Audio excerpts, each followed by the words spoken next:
And as mentioned before, Unta and Puhon will get their own video because they are kind of like this little special case, where Puhon just means God willing. Okay, that's what it just means. It's like God willing, right?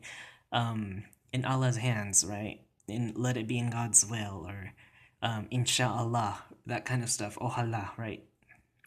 Um, and it that's just what it is. Like it's simply just that. But Puhon and Unta can both express hope, wish, and desire, right? Um, that's the beauty of it, is that they don't only just express um, conditionality, but they can also express hope, wish, and desire, or desire.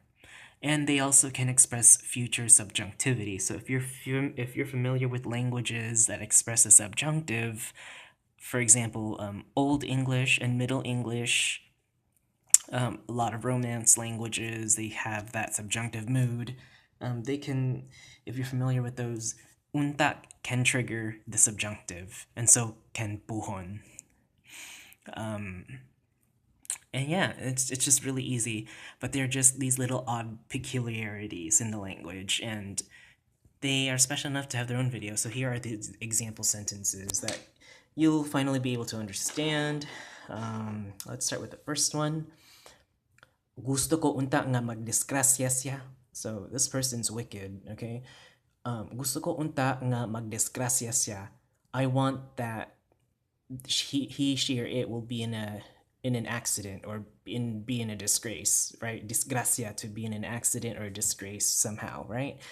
I want that this person be in an accident, you know, hope, like you're hoping or desire, right? Or wishing, right? That unta.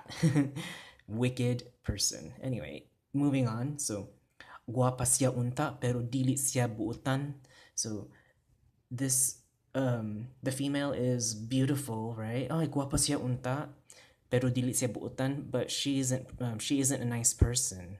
She's not a really friendly or nice person in personality, right? She's beautiful, but she's a bitch. So, a beautiful bitch, right? So, guapa siya unta, right? Aw, like she's pretty, but oh, like there's a condition, right? And then the next one is magkita mi ug apil mi tanan isip usa ka pamilya, puhon-puhon lang. We'll see each other and we'll join each other as one, or we'll become together as one family, God willing. Okay, we will see each other and we will join each other as one, or we will join everyone, right? We will join each other at all, everyone, itanan, right? Mi tanan, isip usa ka pamilya as one family, puhon puhon lang.